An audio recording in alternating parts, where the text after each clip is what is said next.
నాకే ఎందుకు ఇలా, నన్నే ఎందుకు ఇలా, నా పరిస్థితిలో ఎందుకు ఇలా?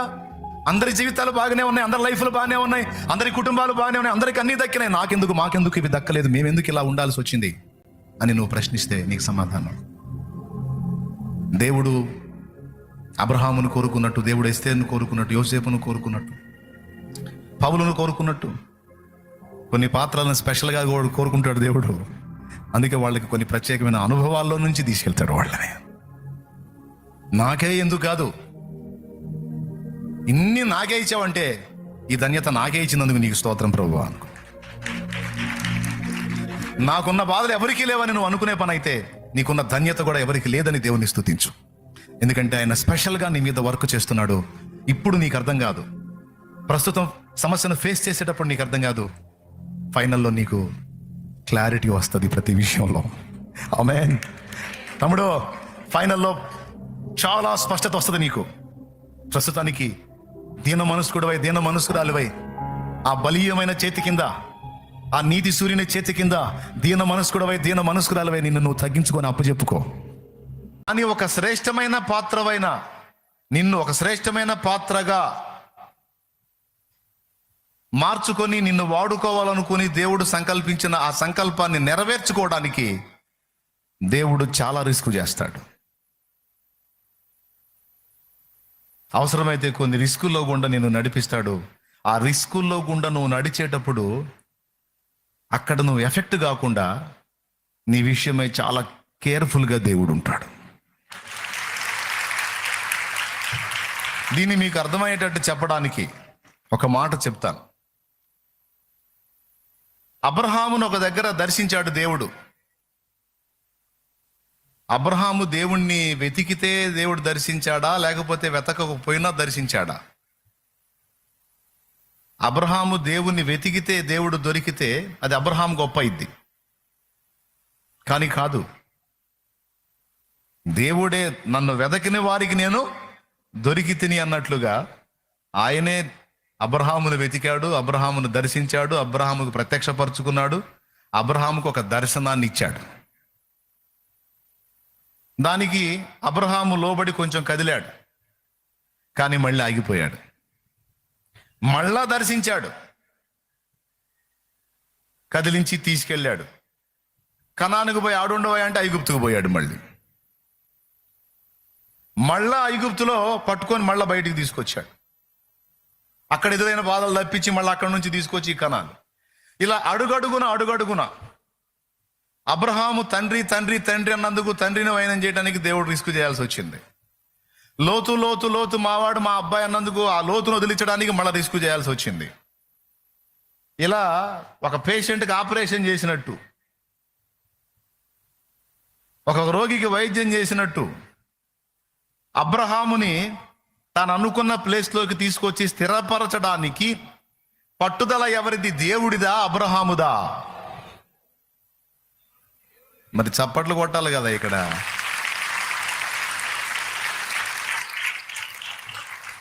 దేవుని గొప్పతనం చెప్తాను, నీవు మనసులో స్తుతి చెప్పుకో అన్నాను చూడు. అసలు నువ్వు రక్షణలోనికి రావడానికి నీ జోక్యం కాదు, దేవుని జోక్యమే ఉంది. ఒకటి, అసలు నీవు దేవుని వైపు తిరగటానికి నీ జోక్యం కాదు, దేవుని జోక్యమే ఉంది. అంతేకాదు, రక్షణలోనికి వచ్చిన నువ్వు ఎన్నిసార్లు కింద పడ్డావో, ఎన్నిసార్లు వెనకడుగులు వేసావో, ఎన్నిసార్లు నా వల్ల కాదనుకున్నావో అది నీకు తెలుసు, దేవుడికి తెలుసు. కానీ ఎన్నోసార్లు నువ్వు ఎదుర్కొన్న ఆటుపోట్లన్నిట్లో నువ్వు అడుగు వెనక్కేసినప్పుడు మళ్ళా నిన్ను దర్శించి నువ్వు ఎన్నోసార్లు దేవుడిచ్చిన దర్శనాన్ని, వాగ్దానాలని మర్చిపోతే మళ్ళా విసుక్కోకుండా నీకు గుర్తు చేసి మళ్ళా నిన్ను దర్శించి నువ్వు పడిన చోటు నుంచి లేవనెత్తి ఈ రోజు వరకు నిన్ను నడిపించుకొచ్చాడు చూడు. ఇది నీ పట్టుదల కాదు, ఆయన పట్టుదల. ఇప్పుడు దీన్ని బట్టి మనం దేవుని కృతజ్ఞతలు చెప్పాలా లేదా? ఎంతమంది ఒప్పుకుంటారు? కొన్నిసార్లు వెనక్కి సర్దుకుంటానికి ట్రై చేసావు, కానీ ఎలాగొచ్చావు? మళ్ళా లైన్లోకి వచ్చావు. ఇది నీ పట్టుదల కాదు, నీ గొప్పతనం కాదు. అచ్చంగా నీవే దేవుణ్ణి వెంబడించడం అయితే ఎప్పుడో అయిపోయేది నీ పని. ఎప్పుడో సర్దుకునేవాడివి, సర్దుకునేదానివి. ఏది నువ్వు ఆయన చేయబట్టుకున్నట్టయితే ఇక్కడ చెయ్యి పట్టుకున్నది నువ్వు కాదు, నీ చేతిని ఆయన పట్టుకున్నాడు. అది ఇక్కడ గొప్ప విషయం. నీ చేతిని ఆయన పట్టుకున్నాడు. శోధనల జడి నీ మీదికి వచ్చినప్పుడు నువ్వు తడవకుండా నిన్ను తన చంకలో, తన రెక్క కింద కప్పుకున్నాడు. కొన్నిసార్లు నువ్వు నడవలేని ప్రతికూల పరిస్థితులు నీకు ఏర్పడినప్పుడు నేను తన చంకనెత్తుకొని నువ్వు దాటలేని ఘట్టాలు ఆయన దాటించాడు. ఇది నిజం. నీకు అర్థమైనా కాకపోయినా, నువ్వు ఒప్పుకున్నా ఒప్పుకోకపోయినా ఇది వాస్తవం. ఒకవేళ నీ విషయంలో దేవుడు అలా జోక్యం చేసుకుని ఉండకపోతే ఈరోజు నువ్వు ఇక్కడ కూర్చోవు. అది అసంభవం. ఎప్పుడో నీ విశ్వాసం బ్లాస్ట్ అయిపోయేది. కాబట్టి నువ్వు రక్షణలో నిలిచి ఉన్నావు, ఇంతవరకు వెంబడిస్తున్నావు అంటే ఇది ఎవరి పట్టుదల? దేవుడు పట్టు పట్టాడంటే దాన్ని వదలడం. మొండితనం నీది కాదు, దేవునిది. పట్టుదల నీది కాదు, దేవునిది. యాకోబుతో అన్నాడు చూడు, నేను నీతో చెప్పినది నెరవేర్చు వరకు నీ చెయ్యి విడవను అని. దైవజనుడా, నువ్వు ఒక సామాన్య విశ్వాసి స్థాయి నుంచి ఈ స్థాయికి వచ్చావంటే దేవుని పట్టుదలను బట్టి నువ్వు అట్లా వచ్చావు. కానీ నీ పట్టుదల అయితే నువ్వు ఎప్పుడు అడ్రస్ కూడా ఉండేవాడివి కాదు, పోయి లోకంలో కలిసిపోయేవాడు. అసలు ఆ లోకంలో కలవకుండా నిన్ను తనలోనికి తీసుకొచ్చి అనేక దర్శనాలు ఇచ్చి, అనేక ప్రవచనాలు ఇచ్చి, అనేక ప్రత్యక్షతలు ఇచ్చి, అనేక వాగ్దానాలు ఇచ్చి, నీకు ఎదురైన ప్రతికూలతల్లో ఆయన ఎంటర్ డీల్ చేసి, నీ వెన్ను తట్టి ధైర్యపరిచి, నువ్వు దేవుని పనికొచ్చి ఈరోజు దేవుని కొరకు వాడబడుతున్నావంటే అది నీ పట్టుదల కాదు, నీ మొండితనం కాదు, నీ గొప్పతనం కాదు. నా దేవుడు నీ చేతిని అలా పట్టుకున్నాడు. ఈ మాట దేవుడు నా దృష్టి తెచ్చినప్పుడు నా లోపల ఏడ్చుకున్నాను నేను. ఏడుపు వచ్చిందిరా. ఎంత వాస్తవం ఇది. దేవుడు అంటున్నాడు నాతో, రే నువ్వు నిలిచున్నావు, ఇంతవరకు నీ ప్రయాణం సాగిందంటే నీ పట్టుదల కాదురా, నా పట్టుదల అన్నాడు. నిన్ను నిలబెట్టాలి, ఎట్లనన్నా నిలబెట్టాలని పట్టు నేను పట్టాను. ఆ పట్టును బట్టి నువ్వు నిలబడ్డావు. నేను నిన్ను పట్టుకోకపోయి ఉన్నట్లయితే ఎప్పుడో నువ్వు అడ్రస్ లేకుండా పోయేవాడు. ఇది ఎంత నిజం దేవా, ఇది ఎంత వాస్తవం దేవా, ఇది ఎంత సత్యం తండ్రి. గుండె కదిలింది అట్లాగా ఆ మాట నా దృష్టికి దేవుడు తీసుకొచ్చినప్పుడు. ఎందుకంటే మనకు తెలియదు, మన భవిష్యత్తు ఏంటో మనకు తెలియదు, కానీ ఆయనకు తెలుసు. మనల్ని ఏం చేయాలనుకుంటున్నాడో, మన ద్వారా ఏమి జరిగించాలనుకుంటున్నాడో, మన పట్ల ఆయనకున్న ఉద్దేశం ఏంటో, మనకెంత బ్రైట్ ఫ్యూచర్ ఉంచాడో మనకు తెలియదు, ఆయనకు తెలుసు. అబ్రహాంకి అర్థం కావట్లే. వాళ్ళని వదిలేరా నాయన, చాలా పని ఉంది నీతో అని దేవుడు మొత్తుకుంటుంటే, మా నాన్న అంటాడు కాసేపు, మా అబ్బాయి అంటాడు కాసేపు, నేను వదిలిపెడితే వాళ్ళు ఏమైపోతారు అంటాడు. చివరికి నాన్న అన్నందుకు నాన్నలు ఎత్తాల్సి వచ్చింది. నాన్న పోయాడు. నాన్న పోయినాక అడిగాడు, ఏంది బాబు నాన్న పోయాడు, ఇప్పటిదాకా నాన్న అన్నావు, నాన్న పోయాడు, మరి ఏం సంగతి అన్నాడు. సరే బయలుదేరేటప్పుడు బంధువుని అంటేసుకొని బయలుదేరు. నీ బంధువుని వదిలిపెట్టాలంటే మళ్ళీ బంధువుల్ని అంటేసుకొని బయలుదేరు. ఎవరు? లోతుని. కనాను దేశానికి తీసుకెళ్తే ఆ వెళ్ళిన దగ్గర వీళ్ళిద్దరూ కలిసి ఉండకుండా వీళ్ళకి మధ్య విరోధం వచ్చేటట్లు పరిస్థితులు వచ్చినాయి. చివరికి తప్పనిసరి పరిస్థితుల్లో లోతును వదులుకోవాల్సి వచ్చింది అబ్రహాం. ఎందుకు? మా అబ్బాయి మా సోదరుడు కొడుకు అని చెప్పుకున్నాడు కదా. ఆ సోదరుడు కొడుకే రివర్స్ అయ్యాడు. పశువులకు మేత జాలకపోయేసరికి లోతు కాపరులకు, అబ్రహాము కాపరులకు పొలంలో గొడవ వచ్చి కొట్టుకుంటున్నారు. మరి అప్పుడు అబ్బాయి మరి చెప్పాలిగా, రే ఆయన లేకుండా నేను లేను, ఆయనదైతే ఒకటి నాదైతే ఒకట, తిన్నేంట్రా ఆయనదే తిన్నేంట్రా, నాకు పోతే పోయినలే అని అనలేదు అబ్బాయి బుద్ధి బయటపడింది. ఇక ఆలోచన వచ్చింది. అబ్బాయిని పిలిచాడు, అబ్బాయి రా లోతు రా అని. ఏది డాడీ, మన ఇద్దరం రక్త సంబంధీకులం, బంధువులం, మన మధ్య కొట్లాట ఉండకూడదు. ఇక్కడ అన్ని జనంలోకి వచ్చాం, మనం కొట్టుకుంటే వీళ్ళకి చీప్ అవుతాం. మరి నీ బుద్ధి అట్లా ఎందుకు మారిందో ఏమో నాకైతే తెలియదు, దాని గురించి ఎత్తాలని కూడా అనుకోవట్లా నేను. మన ఇద్దరం కలిసి ఉండటం కష్టమైపోయింది. కాబట్టి ఈ దేశము నీ ఎదుట ఉన్నది, నువ్వు కోరుకో. నువ్వు ఏ దిక్కుకు పోతావో ఆ దిక్కుకు నేను రాను, కోరుకో. అన్నప్పుడు ఈ ఈ ఈ డైలాగ్ కోసం ఎదురు చూస్తున్నాను అన్నట్లుగా లోతు వెంటనే కనులెత్తి చూచి యోర్ధాను తీర ప్రాంతము పచ్చగా కనపడితే అటువైపు చూపించి ఆ సొదొమ గొమొర్రాల వైపు చూపించి నేను అటు పోతాను అన్నాడు. ఆ సరే పో పో, నువ్వు వెళ్ళే ఆ దిక్కుకి నేను రానన్నాడు. ఎప్పుడైతే అబ్రహామును లోతు విడిచిపోయాడో దేవుడు మళ్ళీ అబ్రహాముకు ప్రత్యక్షమై అప్పుడు మళ్ళీ మాట్లాడుతున్నాడు. అబ్రహామా, ఇప్పుడు పూర్తిగా లైన్లోకి వచ్చావు నువ్వు. ఇప్పుడు నీ సంఖ్యలన్నీ తెగిపోయినాయి, నీ లింకులన్నీ కట్ అయిపోయినాయి. ఈ కట్ అయిన దాకా నేను అనుకున్నది నెరవేర్చలేను. తండ్రి అన్నావు, తండ్రి లింకు తెగిపోయింది. ఇప్పుడు సహోదరుడు కొడుకు అన్నావు, ఆ లింకు తెగిపోయింది. ఇప్పుడు ఫ్రెష్గా నేను అనుకున్న ప్రకారం నువ్వు సింగిల్గా నిలబడ్డావు. ఇప్పుడు నేను చెప్పాలనుకున్న మాట చెప్తున్నాను చూడని. నీవు లేచి ఈ దేశంలో దాని పొడుగున సంచరించుము. అక్కడ స్పష్టంగా రాసి ఉంటుంది. ఏమన్నా తెలుసా? అబ్రహామును లోతు విడిచిపోయిన తరువాత, ఆదికాండం 13వ అధ్యాయంలో 14వ వచనం. అబ్రహామును లోతు విడిచిపోయిన తరువాత చదువు. లోతు అబ్రహామును విడిచిపోయిన తరువాత యెహోవా, ఇదిగో నీ కన్నులెత్తి నీవు ఉన్న చోటు నుండి ఉత్తరపు తట్టు, దక్షిణపు తట్టు, తూర్పు తట్టు, పడమర తట్టును చూడుము. లోతు ఉన్నప్పుడు చెప్పాలా ఈ మాట? ఎక్కడన్నా చెబితే చెప్పండి నాకు. 12వ అధ్యాయంలో బయలుదేరి వచ్చారు,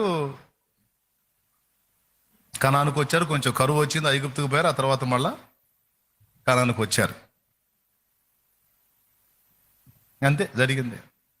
అప్పుడు వాగ్దానం మాట్లాడుతున్నాడు. దాని పొడవున సంచరించు, నువ్వు నలుదిక్కులా చూడు, సంచరించు. ఎందుకనగా నీవు చూచుచున్న ఈ దేశమంతటిని నీకును నీ సంతానమునకును సదాకాలము ఇచ్చేదను. అది నా ప్లాన్. ఏంటంటే నీకు నీ సంతానానికి ఇవ్వాలి, ఇది ఉద్దేశం. అంతేగాని లోతు సంతానానికి, మీ డాడీ మళ్ళీ ఇంకొక ఆమెను చేసుకుంటే ఆయనకు పుట్టిన సంతానానికి, ఈ గుంపులు మొత్తానికి ఇవ్వాలనేది కాదు నా ప్లాన్. అప్పటి రోజుల్లో ముసలోళ్ళు కూడా చేసుకునేవాళ్ళే పెళ్ళి. అంతెందుకు అబ్రామే చేసుకున్నాడు, 3వ కేతురా. మీ నాన్న ఉండటానికి లేదు, మీ నాన్న సంబంధులు ఇంకా మిగిలిన వాళ్ళు ఉండటానికి లేదు, నీ సహోదరుల సంబంధాలు ఎవడు ఉంటాను లేదు. నువ్వు సింగిల్గా కావాలి నాకు. ఎందుకంటే నీ ద్వారా, నీ సంతతి ద్వారా నేను చేయాలనుకున్న ప్లాన్ ఉంది వేరుగా. దేవునికి స్తోత్రం కలుగునుగాక.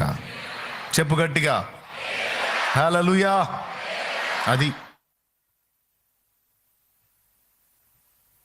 కొన్నిసార్లు మనకు తెలియదు, కొన్ని లింకులు కట్ చేసుకోమని దేవుడు చెప్తాడు, మనకేం మనసు రాదు. కొన్ని ప్రదేశాలు వదిలిపెట్టి వెళ్ళమంటాడు, మనకేం మనసు రాదు. కానీ దేవుడు మనతో స్పష్టంగా ఆ విషయాన్ని మాట్లాడితే తప్పనిసరిగా మనం ఆ స్టెప్ తీసుకోవాలి. అర్థమైందా?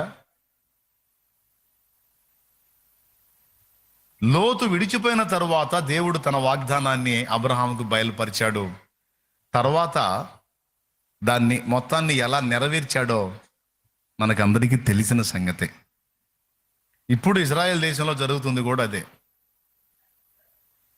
1948 వరకు ప్రపంచంలో అంతటా చెదరి ఉన్న ఇశ్రాయేలు జనాంగం అంతా 1948లో ఒక స్వతంత్ర దేశముగా ఏర్పడి సొంత పరిపాలన మొదలుపెట్టుకున్నారు. స్తోత్రం. 1948కి ముందు అదొక దేశముగా లేదు. ఆ జనాంగం అంతా భూమి మీద చెదరగొట్టబడింది వారి పాపమును బట్టి. తర్వాత యేసుక్రీస్తు 2వ రాకడకు ముందు ప్రవచన నెరవేర్పు ప్రకారం ఆ జనాంగం అంతా ఒక దేశముగా మళ్ళా నేను వాళ్ళని సమకూరుస్తానని యెహెజ్కేలు గ్రంథంలో దేవుడు వాగ్దానం చేసిన వాగ్దానం అప్పుడు నెరవేరింది అక్కడ. మరి ఎన్నటికీ పెళ్ళగింపబడకుండా నేను వారిని అచ్చట నాటెదను అన్నాడు. ఇప్పుడు అదే జరుగుతుంది. వాళ్ళని అక్కడ లేకుండా చేయటానికి చుట్టుపక్కల ఉన్న దేశాలన్నీ కష్టపడుతున్నాయి, కానీ ఇంకా వాళ్ళ వల్ల ఇప్పుడు కాదు, ఎప్పటికీ కాదు. ఎందుకంటే యెహెజ్కేలులో వాగ్దానం చేశాడు. చూడండి, యెహెజ్కేలు గ్రంథము 37వ అధ్యాయం తీసుకోండి.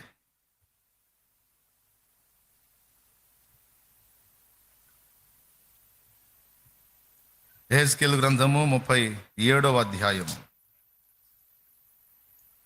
తీసారా? 12వ వచనం చూడండి. 11వ వచనం నుంచి.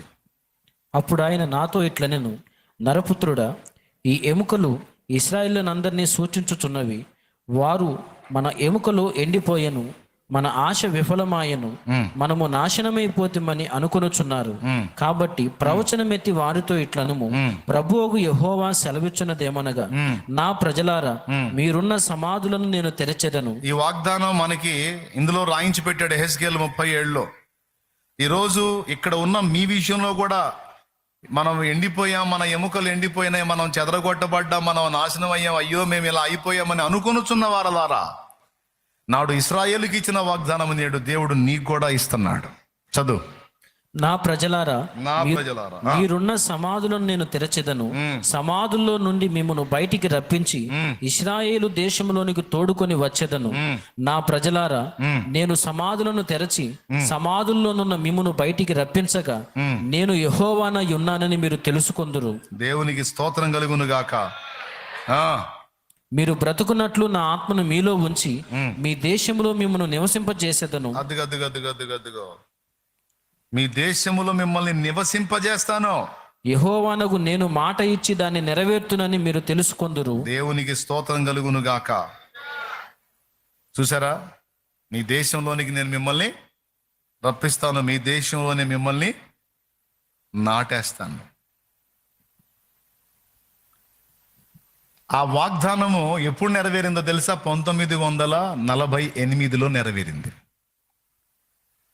ఎక్కడెక్కడ చెదరి ఉన్న ఇశ్రాయేలు జనమంతటిని ఒక దగ్గర సమకూర్చి ఒక దేశముగా చేసి ఇన్ని సంవత్సరాల్లో దాన్ని విస్తరింపజేసి ఇప్పుడు వాళ్ళ కొట్లాట అదే, ఈ భూభాగం అంతా మాది, మా పితరుడైన అబ్రహాము మాకు స్వాస్థ్యముగా ఇచ్చిన భూభాగం. అరబ్బులు ఎవరు? అబ్రహాము హాగరులకు పుట్టిన ఇష్మాయేలు సంతతి అరబ్బులు. ఐగుప్తురాలు హాగరు తర్వాత అరేబియా ఎడారిలో వదిలిపెట్టినప్పుడు ఇష్మాయేలును తీసుకొని తన ప్రదేశానికి వెళ్ళిపోయింది. కాబట్టి వాళ్ళకి ఈ కనానులో స్వాస్థ్యము లేదు. హాగరు సంతతికి కనాను దేశం అంటే ప్రస్తుత ఇజ్రాయేలు దేశం, దానిలో వాళ్ళకి స్వాస్థ్యం లేదు.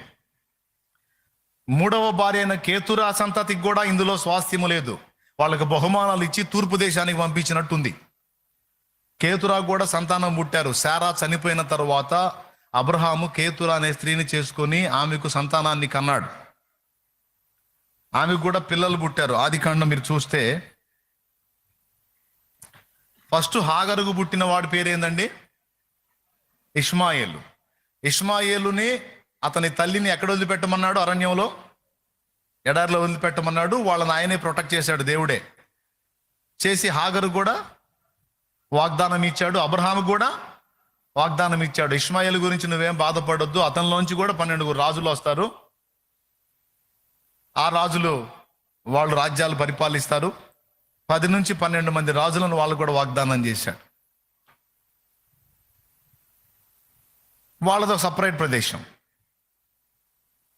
హాగరు సంబంధులది. అలాగే కేతురా సంబంధులు ఎవరో చూద్దాం. ఆదికాండం ఇంతసేపా 25వ అధ్యాయం 1వ వచనం చదువు. అబ్రహాము మరలా ఒక స్త్రీని వివాహము చేసుకునేది. ఆమె పేరు కేతురా. ఆమె అతనికి జిమ్రాను, యోక్షాను, మేదాను, మిద్యాను, ఇష్మాకు, షువాహు అనువారిని కనెను. ఎంతమంది వచ్చారు? 6 వచ్చారా? చదువు మళ్ళీ. ఆమె అతనికి జిమ్రాను ఒకడు, యోక్షాను ఒకడు, మేదాను 3, మిద్యాను 4, ఇష్మాకు 5, షువాహు అనువారిని కనెను. అది ఈ 6 వీళ్ళ సంబంధులందరినీ కలిపి ఏం చేశాడు? వారికి బహుమానాలు ఇచ్చి తూర్పు దేశాలకు పంపించేశాడు వాళ్ళని. ఒక బ్యాచ్నేమో అరేబియా ఎడారిలోకి పంపించాడు. వాళ్ళు కొన్ని దేశాలు అయిపోయారు. కొంతమందినేమో తూర్పు దేశాలకు పంపించాడు. వాళ్ళు కొన్ని జనాంగాలై వాళ్ళు కొన్ని దేశాలు అయిపోయారు. అవి పక్కన పెడితే అబ్రహాము ఉన్నటువంటి ఆ కనాను ప్రాంతముని ఎవరికి కేటాయించాడంటే ఇస్సాకు కొడుకులకి కేటాయించాడు. మళ్ళా ఇసాకు కొడుకుల్లో అందరికి కాదు, ఇద్దరు కొడుకులు ఉన్నారు, ఏశావు, యాకోబు. మళ్ళా యాకోబుకే. దేవునికి స్తోత్రం. యాకోబుకు పుట్టిన 12 కొడుకులు, 12 గోత్రాలు అనుకోండి. ఇక వాళ్ళందరిది అది. ఇక అక్కడ ఇంకొకటి ఉండకూడదు. అయితే ఏం జరిగింది? వీళ్ళు దరిద్ర పనులు చేసినప్పుడు దేవుడు వీళ్ళని చెదరగొట్టాడు అక్కడ నుంచి. వీళ్ళు చెడిపోయిన పనులు చేయటం, మళ్ళీ వీళ్ళకి దరువు వేయటం, మళ్ళీ మాకు సిగ్గు వచ్చిందని వీళ్ళు రావటం, మళ్ళీ అది వీళ్ళని సమకూర్చడం అనేవి జరిగినాయి. అలాగా వీళ్ళు పిచ్చి పనులు చేసినప్పుడు వీళ్ళని చెదరగొట్టి తరిమేశాడు. యేసు ప్రభు కాలంలో కూడా వాళ్ళు అక్కడే ఉన్నారు. యేసు ప్రభుని సిలువకు అప్పగించినప్పుడు పొంతి పిలాతు చేతులు కడుక్కుంటాడు. ఈ నీతిమంతుని రక్తం విషయమే నాకు ఏ సంబంధం లేదబాయ్, నేను నిరపరాధినని చేతులు కడుక్కుంటాడు. అప్పుడు ఈ ఉన్నోళ్ళు ఊరకుండొద్దు, వాని రక్తము మా మీదను మా పిల్లల మీదను ఉండుగాక అంటారు. అంటే ఆ నిరపరాధి రక్తము ఒకవేళ ఏదన్నా శాపమై వస్తే అది మాకు తగలాలి అన్నారు ఇశ్రాయేలీయులు. నోరు అది ఆగదు. అందుకే ఆయన సిలువను మోసుకొని పోతున్నప్పుడు యెరూషలేము కుమార్తెలు ఏడిస్తే, యెరూషలేము కుమార్తెలారా నా నిమిత్తం ఏడవకుడి, నేను ఇప్పుడు సిలువలో ప్రాణం పెడతాను, సమాధి చేయబడతాను, 3వ నాడు తిరిగి లెగుస్తాను, నాకు ప్రాబ్లం లేదు.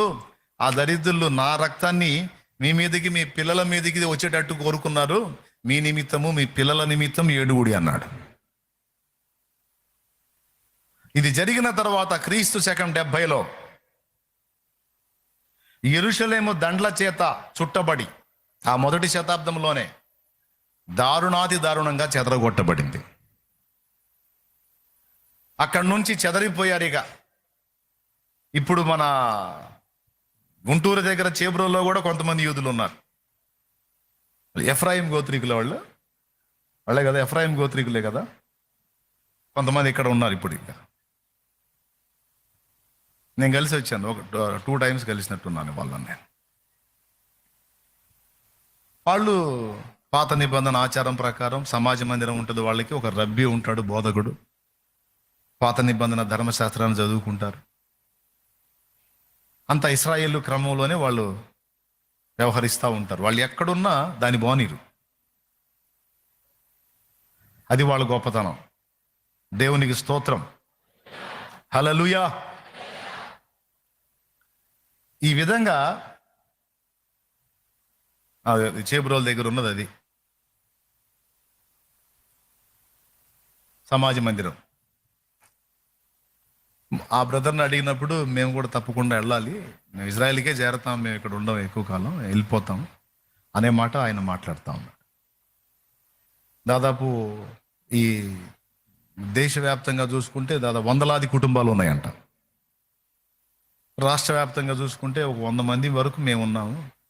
దేశవ్యాప్తంగా చూస్తే అక్కడక్కడ కొన్ని 100 కుటుంబాలు ఉన్నాయి. మేమంతా అక్కడికి చేరే వాళ్ళని ఇక్కడ ఉంటాం మేమన్నారు. క్రీస్తు శకం 70లో ఎఫెక్ట్ అయినటువంటి వాళ్ళు 1948లో మళ్ళా ఒక దేశంగా నిలదొక్కారు. అంటే ఇంచుమించు ఎంత కాలము వాళ్ళు శాపాన్ని భరించారో చూడండి. దేవునికి మహిమ కలుగును గాక. ఎప్పటికైనా అది వాళ్ళదే. వాళ్ళు ఎన్ని సంవత్సరాలన్నా తిరగని ఈ దేశాల మీద మళ్ళీ తీసుకొచ్చి అక్కడే పెడతాడు. అది దేవుని గొప్పతనం, దేవుని వాగ్దానం యొక్క శక్తి అది. దేవునికి స్తోత్రం కలుగును గాక, హల్లెలూయా. ఇప్పుడు అక్కడ ఉండేవాళ్ళు అరబ్బులు గోల ఏంటంటే, ఎటుపోయారా మీరు, ఎటుపోయారు మీరు? శతాబ్దాలుగా మేము మా కుటుంబాలు ఉంటున్నాయి ఇక్కడ. ఎక్కడెక్కడో తిరిగి మళ్ళీ 1948 కల్లా వచ్చి జ్వరపడ్డారు. ఏందంటే ఇదిగో చూడండి, మా తాతది మా ముత్తాతది అని స్వాస్థ్యాల గురించి చెబుతారు. ఎప్పుడు అనంగా పోయారు మీరు? మేము వచ్చి ఇక్కడ స్థిర నివాసాలు ఏర్పాటు చేసుకొని ఇది మేము సొంతంగా చేసుకున్నాం. ఇప్పుడు హైదరాబాద్లో హైడ్రా జరుగుతుంది చూడు, అట్లుంటుంది అన్నమాట. హైదరాబాద్లో హైడ్రా జరుగుతుంది కదండి, తెలుసా మీకు? పాతకాలపు చెరువులన్నీ కబ్జాలకు గురయ్యి అధికారికంగా పట్టాలు వచ్చి రిజిస్ట్రేషన్లు కూడా జరిగినాయి. చాలా మందికి మైండ్ పోతుంది అదే, సార్ మేము డబ్బులు ఇచ్చి కొనుగోలు, ఇదిగో మాకు రిజిస్ట్రేషన్ కూడా చేశారు, మరి ఇవి ప్రభుత్వానికి సంబంధించినవి అయితే ఎలా రిజిస్ట్రేషన్ చేశారో వాళ్ళు కొట్టుకుంటున్నారు.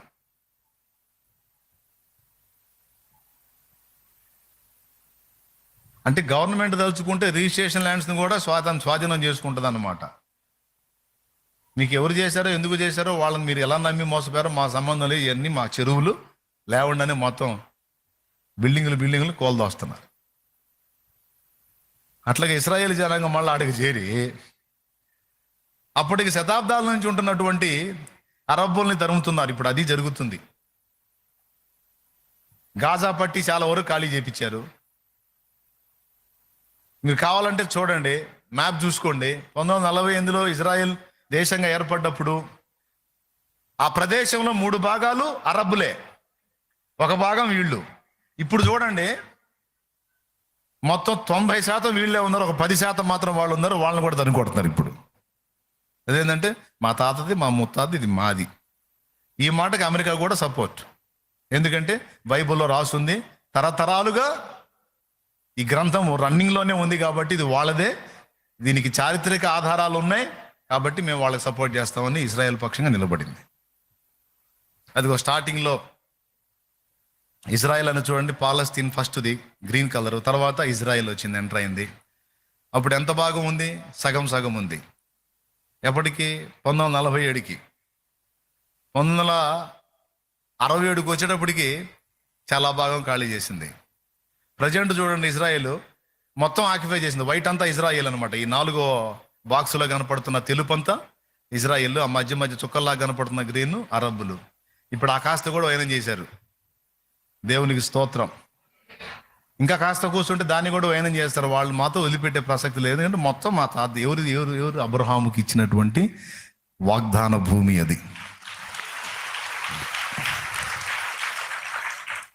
చూడండి, అది దేవునికే సాధ్యమైద్ది కానీ ఏ నరుడికి సాధ్యం కాదు.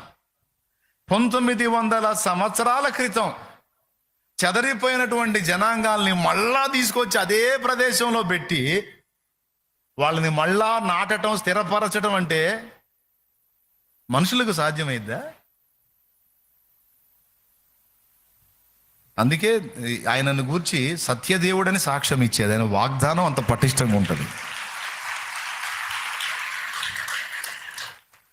పోయారు, ఎడిపోయారో అడ్రస్ లేకుండా పోయారు, దరిద్రులు అనుకొని అందరూ వచ్చి ఇల్లు కట్టుకొని స్థిరపడిపోయి శతాబ్దాలుగా బతికారు. ఈ చెదిరిపోయిన వాళ్ళందరినీ మళ్ళీ తీసుకొచ్చి కొప్పేసి మళ్ళీ వాళ్ళకి ఇచ్చాడు.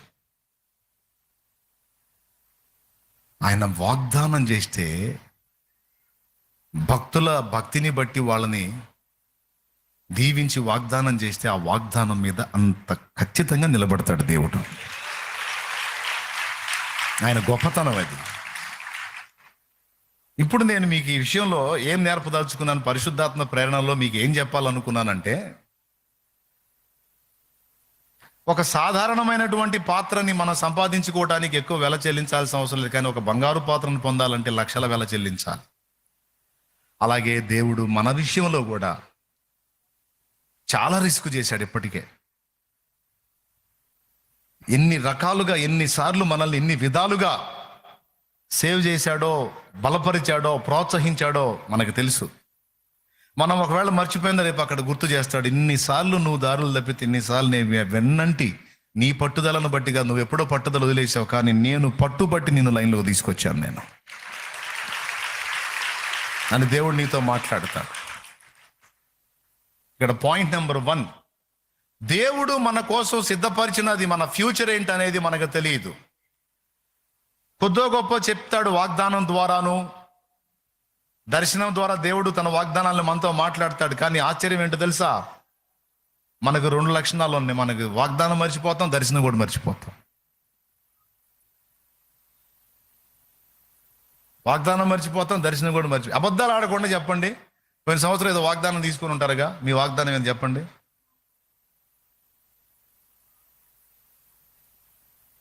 అన్న నాకు గుర్తు లేదన్న, అబద్ధం ఎందుకు, దేవుడు చూస్తున్నాడు అన్నోళ్ళు చేతులు ఎత్తండి. అదిగో ఎట్లా కదిలించండి చేతులు. వాగ్దానం గుర్తు లేదన్నోళ్ళు కదిలించండి, సరిగ్గా కదిలించండి. మరి ఎగబడి తీసుకున్నారు కదండి. ఇప్పుడు నేను చెప్పింది వాస్తవమా కాదా? దేవుడు మనల్ని దర్శించిన దర్శనాలు మనం మర్చిపోతాం, దేవుడు మనకు చేసిన వాగ్దానాలు కూడా మర్చిపోతాం. కానీ గుర్తుపెట్టుకో, దేవుడు మనకి ఇచ్చిన వాగ్దానాన్ని ఆయన మర్చిపోడు. గట్టిగా, నీకు ఇలా చేస్తాను అని నీకు చెప్పిన మాట నువ్వు మర్చిపోతావు, కానీ దేవుడు మర్చిపోడు, గుర్తుపెట్టుకుంటాడు. తగిన కాలమందు ఆయన అవన్నీ నెరవేరుస్తాడు. అది ఆయన గొప్పతనం. మొట్టమొదటిది ఏంటి? మన ఫ్యూచర్ మనకు తెలియదు, కానీ ఆయనకు తెలుసు. రెండవ విషయం, ఆ శ్రేష్టమైన ఆశీర్వాదకరమైన భవిష్యత్తులోకి మనల్ని నడిపించడానికి శ్రేష్టమైన పాత్రలను చేసి మన ద్వారా జనములు కదిలింపబడినట్లు, జనములకు ఆశీర్వాదకరంగా మనల్ని చేయడానికి రెండవ పాయింట్లో దేవుడు చాలా రిస్క్ చేస్తున్నాడు. నీకేమో నీ కంటికి కనపడి కష్టపడితేనే నీకు అర్థమైంది, కానీ మరుగు నుండి ఆయన చాలా రాత్రి మగళ్ళు నిన్ను నన్ను కాచుకుంటున్నాడు. లేకపోతే ఎన్నోసార్లు నీ విశ్వాసం బ్లాస్ట్ అయిపోయి అడ్రస్ లేకుండా పోయేవాడివి. కానీ ఈ రోజు వరకు విశ్వాసం ముందు నిలిచున్నావంటే అది నీ గొప్పదనం కాదు, ఆయన పట్టుదల, ఆయన కృప. 2, మూడవది, అబ్రహాం అనుకోని ఉండొచ్చు, ప్రపంచం మీద చాలా మంది మనుషులు ఉంటే నన్నే ఎట్లా చెప్తున్నాడు, నన్నే అన్ని తెంచేసుకో అంటాడు, ఏంది నాకే ఈ పరిస్థితులు ఏంది, అసలు నన్ను స్పెషల్గా నన్ను ఇట్లా ఇబ్బంది పెట్టడం ఏంటి? నేను చెప్తున్నాను, విలువైన పాత్రగా మనల్ని మలిచే ప్రక్రియలో ఆయన రిస్క్ చేస్తాడు, మనల్ని కూడా కొన్నిసార్లు రిస్కుల్లోకి నెడతాడు. మనం రిస్కులో పడ్డామంటేనే ఆయన రిస్క్ చేయడానికి ఇష్టపడ్డట్టు. ఇప్పుడు చిన్న ఎగ్జాంపుల్ చెబుతాను. కొడుకు రిస్క్లో పడ్డాడంటే కొడుకు ఏమన్నా రిస్క్, తండ్రికి కూడా. అసలు పెద్ద రిస్క్ చేసేది ఎవరు? ఈడನ್ನು నిద్రపోతాడు, నిద్రపోకుండా మేలుకునేది ఎవరు? అది గొప్ప విషయం. కొన్నిసార్లు మనకి అలాంటి రిస్కులు ఎదురైనప్పుడు, అలాంటి ఒత్తిళ్లలోకి మనం నెట్టబడ్డప్పుడు, జనాలందరూ బాగానే ఉన్నారు, విశ్వాసులంతా బాగానే ఉన్నారు, నాకేంది ఇట్లా, అసలు నా పరిస్థితి ఏంది విచిత్రంగా ఉంటుంది అనే డౌట్ మనకు వచ్చింది. కొంతమంది దేవుడు చేసిన కార్యాలు సాక్ష్యాలు చెబుతూ ఉంటే వాళ్ళకి అది చేశాడంట, వీళ్ళకి ఇది చేశాడంట, వాళ్ళని ఎగిరి సాక్ష్యాలు చెబుతారు. నాకేమో అసలు ఏం అర్థం కావట్లేదు, అసలు ఉంటానో ఓడతానో కూడా అర్థం కావట్లేదు, నా గతి ఏందో, అసలు ఎందుకు నన్ను దేవుడు ఇట్లా చేస్తున్నాడు? మరి మిగిలిన పాస్టర్లు అంతా బాగానే ఉన్నారు, అందరూ 3 పువ్వులు 6 కాయల్లాగా సేవలు చేసుకుంటున్నారు, నా బతుకేంది ఇట్టయిపోయింది. ఏ అడుగేసినా ముందుకు రాదు, ఏ అడుగేసినా అది అస్తవ్యస్తంగా ఉంటుంది, అధ్వాన్నంగా ఉంటుంది. ఏందో నా సేవ కూడా నాకు అంత ఆశీర్వాదకరంగా లేదు, ఏందో నా జీవితం, నా పరిస్థితి. సేవ చేసే వాళ్ళకి ఉంటుంది ఇది, విశ్వాసులకు ఉంటుంది, పరిచర్య చేసే పరిచారకులకు ఉంటుంది. ఇలాంటి ఒత్తిళ్ళు ఎదురైనప్పుడు ఖచ్చితంగా మనసులో కలిగే ఆలోచనలు అవే. మీలో ఎవరికైనా ఇలాంటి తలంపులు వచ్చినాయా? ఎందుకు నా పరిస్థితి ఇలా ఉంటుంది, దేవుడు ఏమైనా పగబట్టాడా నా మీద, అందరికీ అన్నీ బాగానే ఉన్నాయి, మరి నా బతుకేందో ఇట్లా అయిపోయింది అనే ప్రశ్న మీలో ఎవరికైనా ఎప్పుడైనా తలెత్తిందా? మీకు తలెత్తకపోతే నాకు తెలియదు, నాకు మాత్రం అనేక సార్లు వచ్చింది. ఇప్పుడు ధైర్యం చేస్తాను, నాకు తెలుసుగా. దేవునికి స్తోత్రం, హల్లెలూయా. అవునా?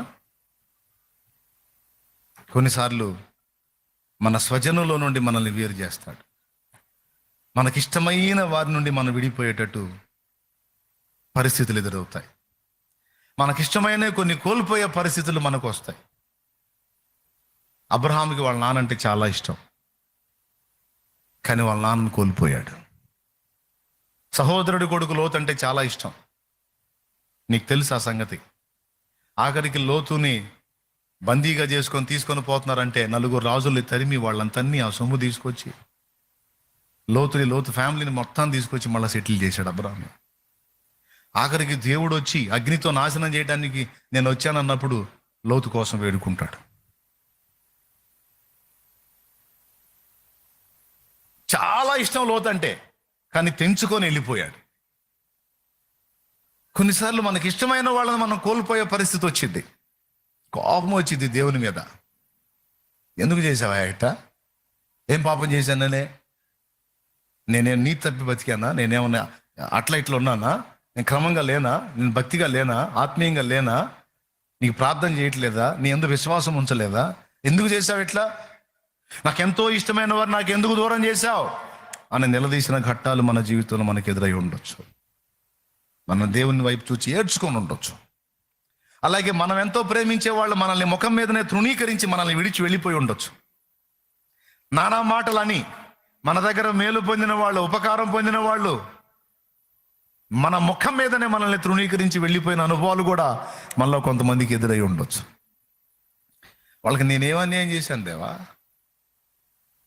వెళ్ళింది కాక మళ్ళీ నా మీద ఇంత విషం కక్కుతున్నారు. నేను వాళ్ళకి ఎంత మేలు చేశాను, ఎన్ని రకాలుగా ఉపయోగపడ్డాను, నన్ను ఎన్ని రకాలుగా ఉపయోగించుకున్నారు. ఇప్పుడేంది నాయన నా మీద కత్తులు విసురుతున్నారు, విషం కక్కుతున్నారు. మనకిష్టమైన వాళ్ళని కొంతమందిని లాస్ అవుతాం. మనం ఎంతో ప్రేమించే వాళ్ళని కొంతమంది మన ముఖం మీదనే తృణీకరించి వెళ్ళిపోయే పరిస్థితులు మనకి ఏర్పడు. మనకెంతో ఇష్టమైన ప్రదేశాల నుంచి, సమాజాల్లోంచి మనం మరో ప్రాంతానికి పంపబడతాం.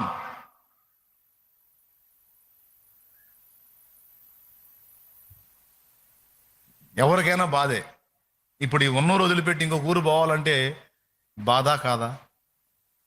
పుట్టి పెరిగి ఎంతోమంది ఫ్రెండ్స్, స్నేహితులు అందరూ ఉన్న ప్రాంతాన్ని వదిలిపెట్టి ఏదో ఎవరు ఎరగని కొత్త ప్రాంతానికి పోయి బ్రతకడం అంటే కొంచెం బాధతో కూడిన వ్యవహారమా కాదా చెప్పండి? మీరు మీ సొంత ప్రాంతాల్లో ఉంటున్నారా? వేరే వాళ్ళ నుంచి వచ్చారా? ఎవరి సొంత ప్రాంతాల్లో వాళ్ళు ఉంటున్నారు.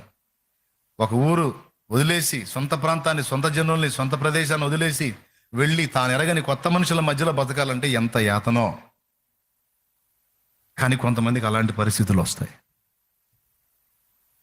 వస్తాయి. పేడ దగ్గర సేవకులు సేవ చేస్తున్నారు. ఇప్పుడు వెళ్ళిపోవాలి. మా రాజేంద్ర కర్ణాటక పోవాలి. దేవునికి స్తోత్రం, హల్లెలూయా. మరి ఒక్కొక్కళ్ళు ఒక్కొక్క ప్రాంతానికి వెళ్ళిపోవాలి. జడ్సన్ ఒంగోలు పోయాడు, ఎవ్వరూ తెలియదు పాపం. రవి అద్దంకి పోయాడు. ఒక్కొక్కళ్ళు ఒక్కొక్క ప్రాంతానికి వెళ్ళిపోతారు. ఇంకొక రవి ఉన్నాడు, రేపు మచిలీపట్నం పోతాడు. మొన్న ప్రతిష్ఠింపబడింది రవి. అక్కడే స్థిరపడాలి. నాకు బాధగానే ఉంటుంది. వాళ్ళ ప్రదేశాలు వదిలిపెట్టి, వాళ్ళకి పరిచేస్తుంది వదిలిపెట్టి తాము ఎరగని ప్రదేశంలో ఒక క్రొత్త జీవితం మొదలు పెట్టాలంటే, ఓ రకంగా చెప్పాలంటే దుఃఖంతో కూడిన విషయమే. దేవునికి స్తోత్రం కలుగునుగాక. హల్లెలూయా చెప్పండి గట్టిగా. తప్పదు, వెళ్ళాలి. చల్ నడు అంటే కదలాలి. కొన్నిటిని వదిలేయమంటాడు, మనకు లాభం కలిగించే వాటిని వదిలేయమంటాడు, వదిలేయాలి. ఇలా చేయాల్సి వచ్చినప్పుడు నొప్పి కలిగి నా ఏదైనా పగబట్టాడా? అందరిని వదిలిపెట్టి నువ్వు గదులు అంటాడు ఏంది?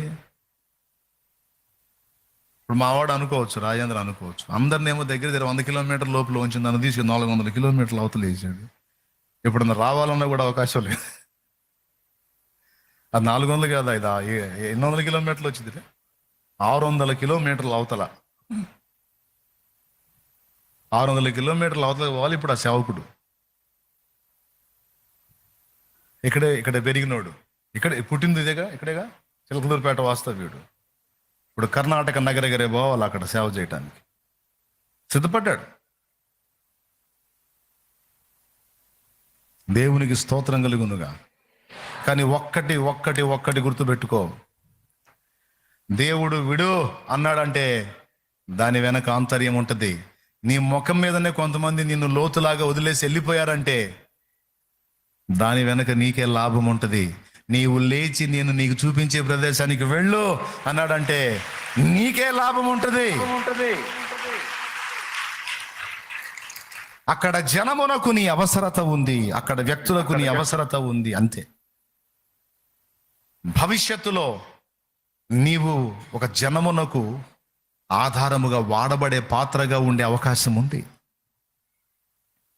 ఇశ్రాయేలు ఆడపిల్లలు చాలా మంది ఉన్నారు బబులోను సంస్థానం, బబులోను చెరలో.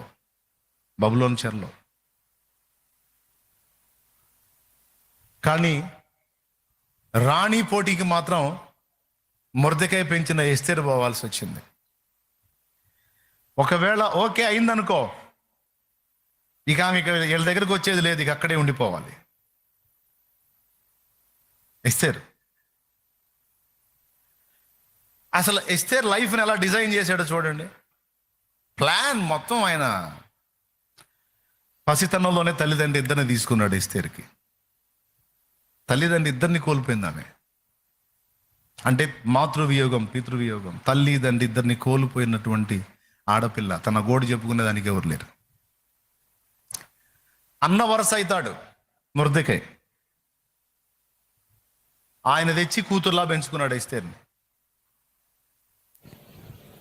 ఒకవేళ మొర్దెకాయ్ ప్రేమించవచ్చు, మొర్దెకాయ్ భార్య ప్రేమించిందో లేదో మనకు తెలియదు,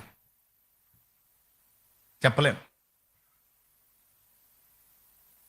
ఇప్పుడు ఒకవేళ తల్లిదండ్రి ఉండి కుటుంబ జీవనంలో ఉండి వాళ్ళ మధ్యలో నుంచి రాణి పోటీకి వెళ్ళి అక్కడే నువ్వు స్థిరపడిపోవాలి, నీ ప్రాణం పోవునంత వరకు ఇంక అక్కడేనమ్మా నీ చరిత్ర, ఇక మళ్ళా మాతో కలిసేది లేదు అంటే ఏ ఆడపిల్ల ఒప్పుకుంటుంది?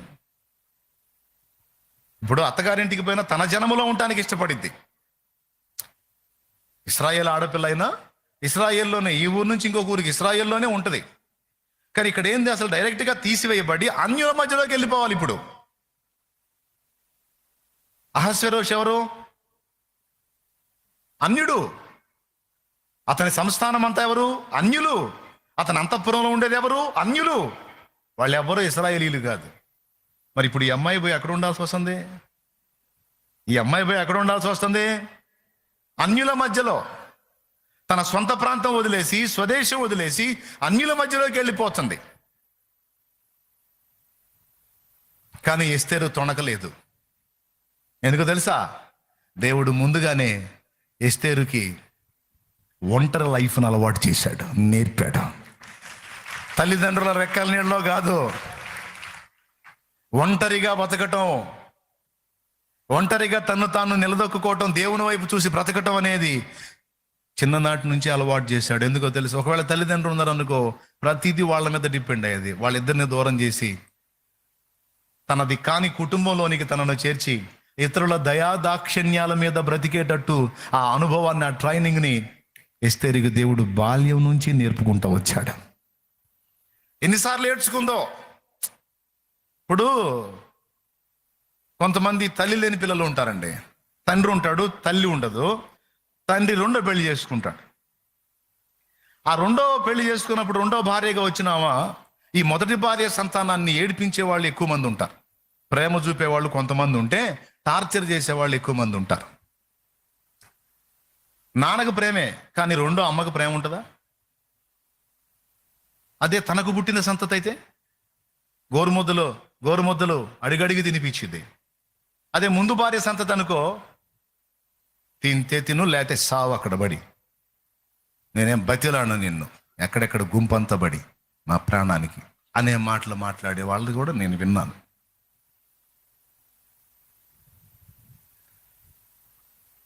తల్లి లేదు, తండ్రికి ప్రేమ ఉన్నా తండ్రి నోరెత్తలేడు, తండ్రి ఉండడు. మరి ఇప్పుడు చవతి తల్లి దగ్గర ఎన్ని బాధలు పడాలి? మొర్దెకాయ ప్రేమించి ఉండొచ్చు, మొర్దెకాయ భార్య ప్రేమించిందో లేదో, ఎస్తేరు ఎంత ఏడ్చుకుందో తన ఒంటరి జీవితంలో. కానీ ఒక ఆధారాన్ని చేసుకుంది. మొర్దెకాయ భక్తుడు ఆయన్ని బట్టి ఇశ్రాయేలు దేవుడైన యెహోవా యందు ఎస్తేరు కూడా భయభక్తులు నిలిపింది. ఏడ్చుకొని దేవుడిని అడుగు ఉండొచ్చు ఎస్తేరు, ఎందుకు నాయన, ఇశ్రాయేలు ఆడపిల్లలందరికీ తల్లిదండ్రులు ఉన్నారు, నాకెందుకు నాయన, కనీసం తల్లో తండ్రి ఎవరిని లేకుండా ఇద్దరిని తీసేసావేంది తండ్రి అని అడిగినప్పుడు దేవుని సమాధానం ఏమై ఉంటుంది? ఎస్తేరు, ఇశ్రాయేలు ఆడపిల్లలందరూ వేరు, నువ్వు వేరు. ఇశ్రాయేలు ఆడపిల్లల ఫ్యూచర్ వేరు, నీ ఫ్యూచర్ వేరు. సింపుల్ గా చెప్పాలంటే వాళ్ళందరికీ అందరూ ఉన్నారు, కానీ రేపు వాళ్ళందరికీ నువ్వే దిక్కు. వాళ్ళందరికీ నువ్వే దిక్కు. నీకు అమ్మా నాన్న లేకపోవటం కాదు, నువ్వే వాళ్ళకి తల్లివి తండ్రి అయ్యేటువంటి పరిస్థితి రేపు రాబోతుందమ్మా. అందుకే నువ్వు ఆ స్థానంలో ఉండాలి. అందుకే నీ వాళ్ళని నువ్వు కోల్పోవాలి. అందుకే నువ్వు నీ స్వజనుల్ని నష్టపోవాలి, నీ సొంత ప్రాంతాన్ని వదిలి వెళ్ళిపోవాలి, అన్యుల మధ్యలో నీవు బ్రతకాలి. ఎందుకంటే నిన్ను వారికి ఆధారముగా నేను ఏర్పరచుకొని ఉన్నాను. నీవు ఆ స్థానంలోనికి ఎక్కకపోతే, నీవు ఆ ప్రదేశంలో ఉండకపోతే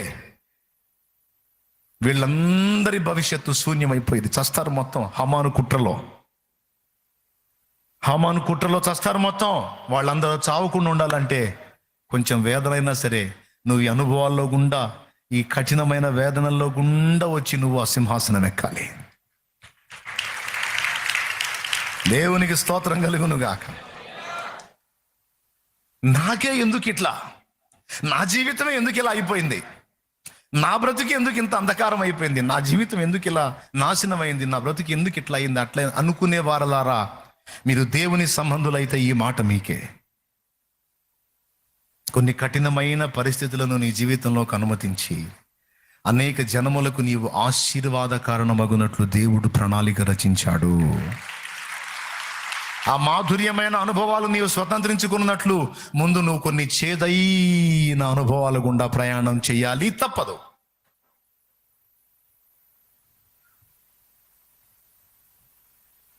మోడుబారిన జీవితాలను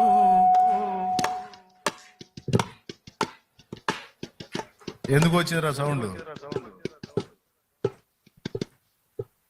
ఎందుకు వచ్చింది?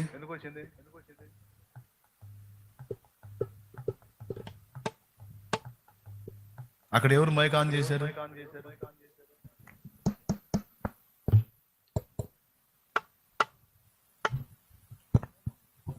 స్పీకర్ ఎదురుగా ఉందా?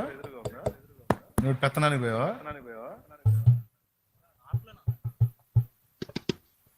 స్తోత్రం.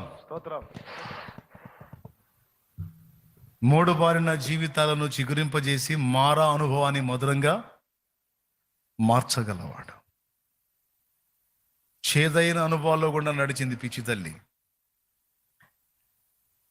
దీనత్వాన్ని నేర్పాడు దేవుడు, ఒంటరిగా బతకటం నేర్పాడు.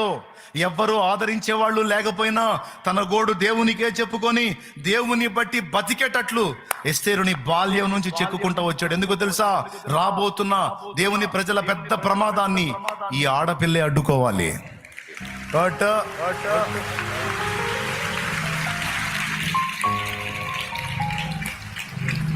దేవుని ప్రజను ఈ ఆడపిల్లే రక్షించాలి. ఆ కష్టకాలంలో ఈ ఆడపిల్లే బతికించాలి. ఆ కష్టకాలంలో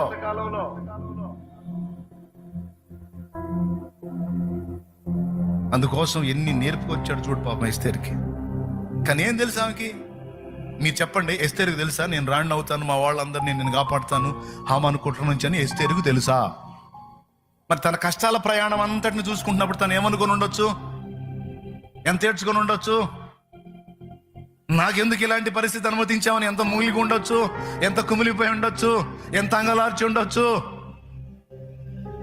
ఆ ఆడపిల్ల గుండె ఎంత నలిగి ఉండొచ్చు. తనకు తెలియదు దేవుడు స్పెషల్గా ఆమెను చెక్కుతున్నాడని. తనకు తెలియదు దేవుడు ప్రత్యేకంగా ఆ పాత్రను ఒక అద్భుతమైన విలువైన పాత్రగా దేవుడు చెక్కటానికి మొదలు పెట్టాడని ఆమెకు తెలియదు.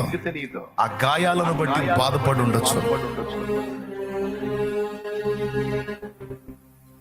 కానీ ఆశ్చర్యంగా దేవుని మీద ఆధారపడి బ్రతకటం, ఇతరుల ఎడల దీనంగా బ్రతకటం నేర్చుకుంది.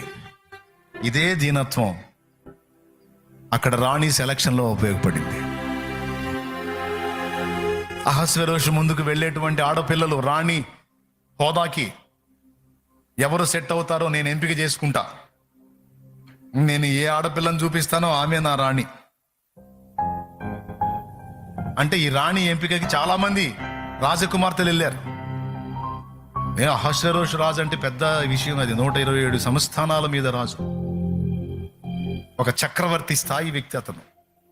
అతని పక్కన కూర్చొని పట్టమహిషిగా పెత్తనం చేసేటువంటి ఆధిక్యత అంటే సామాన్యమైన విషయం కాదు. అందుకని చాలా మంది పోటీకి వచ్చారు. వాళ్ళను ఒక సంవత్సర కాలం సిద్ధపరిచారు. తర్వాత రాజు ముందుకు తీసుకెళ్ళి హేగే అడుగుతాడు, అమ్మా నీకు ఎలాంటి వస్త్రాలు వేయాలి, నీ తల ఎట్లా చేయాలి, నీ ముఖం ఎట్లా చేయాలంటే వాళ్ళకి ఇష్టం వచ్చినట్టు రెడీ అయ్యేవాళ్ళు. నాకు ఇవి పెట్టండి అందంగా ఉంటాను, ఇవి పెట్టండి అందంగా ఉంటాను, ఇలా అయితే ఆకర్షణీయంగా ఉంటాను, రాజు నాకు వెళ్ళి చూడగానే మెల్ట్ అయిపోయేటట్టు నేను తయారవుతాను అని వాళ్ళకి బుర్రలు దోచిన ఎన్ని వేసుకొని పోయేవాళ్ళు. వాళ్ళని చూసి రాజు సీదర పెట్టుకో పక్క వచ్చిన వాళ్ళందరూ బాగుంటున్నాడు. ఎస్తేరు వంతు వచ్చింది. ఆ అంతఃపురంలో ఎస్తేరు అంటే అక్కడున్న పరిచారకులందరికీ ఒక గౌరవం. ఎందుకంటే మిగిలిన వాళ్ళందరూ వాళ్ళ మీద పెత్తనాలు చేస్తే ఈ అమ్మాయి మాత్రం దీనంగా ఉంటుంది. వాళ్ళకేం పనులు చెప్పదు. అవసరమైతే మీరు ఏదైనా చెప్పండి నేను చేస్తాను, నా తగ్గింపులో ఉంటుంది. అంత దీనురాలుగా ఉంటుంది. అందుకని ఆమెను చూచిన వారికి ఆమె ఎడల దయ పుట్టెను అని రాస్తుంది. దేవునికి స్తోత్రం. చివరికి ఆ సమయం వచ్చినప్పుడు హేగే వచ్చాడు. ఎస్తేరు, ఈరోజు నువ్వే రాజు ముందుకు వెళ్ళేది, చెప్పురా తల్లి, నిన్ను ఎలా రెడీ చేయమంటే అలా రెడీ చేస్తా. నీకు ఎంత విలువైనా సరే, నేను ఎట్లా రిస్క్ చేశాను సరే తెచ్చి నీకు ఏర్పాటు చేస్తాను, కోరుకోమ్మా. చాలా ఇష్టం పుట్టింది ఆయనకి ఎస్తేరు నందు. ఎందుకు? ఏ అండ ఏ ఆదరణ లేకుండా బతికిన మనిషి, దీనురాలు. ఆయన ముఖం చూస్తేనే అందరికీ దయ కలిగింది. ఆయన అడిగాడు ఆ మాట. అప్పుడేముందో తెలుసా? తెలివి కలిగింది. అందరేమో నాకు అది వెయ్యి, నాకు ఈ డ్రెస్ వెయ్యి, నాకు ఇట్లా కట్టు, నాకు అట్లా కట్టు అని చెప్పి అన్ని తగిలించుకున్నారు, ముఖాలకు అయ్యి పూపించుకొని. కానీ ఎస్తేరు ఆ మాటలు చెప్పలా. అసలు ఇంతవరకు నేను రాజునే చూడలేదు, రాజుని చూడని నేను రాజు అభిరుచులకు తగినట్టు నేను ఎలా సిద్ధపడగలను? అయ్యా, రాజు ఇష్టాలు అభిరుచులు ఎరిగిన వాడివి నువ్వే. కాబట్టి నేను ఎలా రెడీ అయితే రాజుకు నచ్చుతానో, ఎలా సిద్ధపడితే రాజుకు ఇష్టరాలుగా ఉంటానో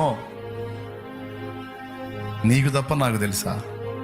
కాబట్టి ఎలా ఉంటే నేను ఆమోదం పొందుతానో అలాగ నువ్వే నన్ను సిద్ధపరచమని అప్పచెప్పుకుంది.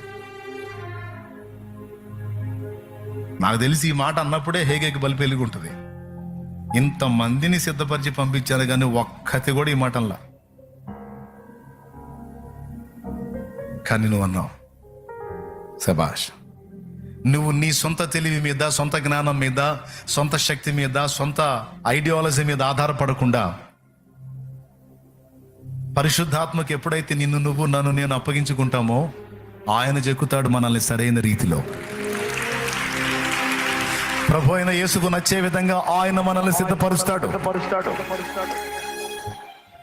హేగేకి తెలుసుగా అహశ్వేరోషుకి ఏమి నచ్చిద్దో. ఎందుకంటే సంవత్సరాలుగా ఆయన దగ్గర ఉన్నాడుగా. ఖచ్చితంగా ఆయనకి నచ్చేటువంటి వస్త్రాలు కట్టాడు, సింపుల్గా రెడీ చేశాడు. ఆయనకి ఓవర్ యాక్షన్ నచ్చదమ్మా, చాలా సింపుల్గా ఉంటే నచ్చిద్ది, అట్లనే చేయి. అహశ్వేరోషుకి ఏమేమి నచ్చుతాయో హేగేకి తెలుసు. హేగే మొత్తాన్ని ఆమెకి రెడీ చేసి సింపుల్గా పంపించాడు. ఎస్తేరు వెళ్ళి నిలబడింది, చూసి ఆశ్చర్యపోయాడు రాజు.